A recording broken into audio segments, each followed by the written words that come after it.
All right, everybody, we're back with Tony's Vintage Club of the Week. Mr. Lovato. Here we are again. Here we are. Okay, so what do you have for us this week? This is a set of clubs I've had for a long time, and I've had many people wanting to buy this and also the bag itself. And these are the Spalding, the 1960 model, the Top Flight, and these are the Pro models. And they're just a beautiful set of clubs to hit. And these were sold in the Pro office, what do you call it? The Pro shops only. These were not store lines, because if you look at them closely, they have all the nice leather grips with the stitching.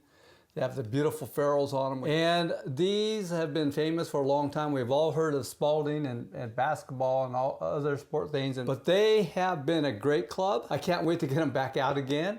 And not only that, Gabe, but they also come with the 1960, which is with the set of the Persimmon 1, 2, and 3 woods, which are just absolutely gorgeous.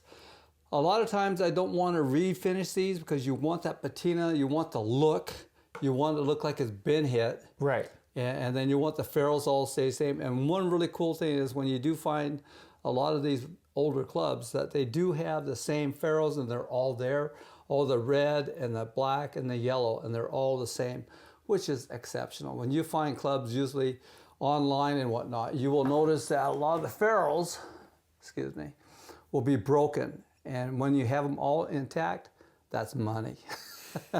That's money to That's me. money, yeah. And what makes these, so you mentioned that they only sold these in pro shops. That's so correct. there used to be a line that was exclusive to pro shops that wouldn't go to retail.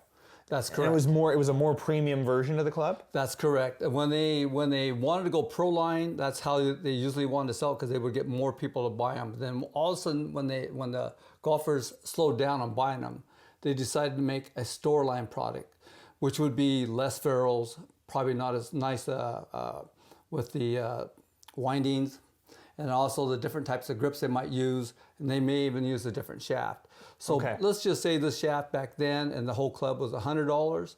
They could build it for $50 and sell it in a store line. That way everybody could say that they've actually hit them. And so it might not be as tight as they should be, but this here has a little bit more quality inspection on them before they are sent out. And this one here has a medium shaft, which is most likely a regular flex, as you can see that. Interesting. And tell me about the bag, because you mentioned that this bag is very special. Yes, it is. And there's a particular element to this bag that makes it special. The one really good thing about this bag, I believe it's in the mid-'80s, and if I'm right, I believe Chichi Rodriguez had one of these bags at one time. Okay. And a lot of other pro players had these to play with. And can you just imagine being on the course? I've been on the course before with this bag, and I've had so many offers of people wanting to buy it. They just love it. And not only that, but this is made of the leather. It's not the plastic or the poly material that they're done. They got all the proper stitching on here that's stitched in there with the leather, and it's a beautiful bag. I mean, a lot of times you don't get the shoulder strap on them because they've been lost. One thing I don't have on here is the head cover. But when you're doing this kind of stuff, you get what you get, and hopefully you can find another one. That's awesome.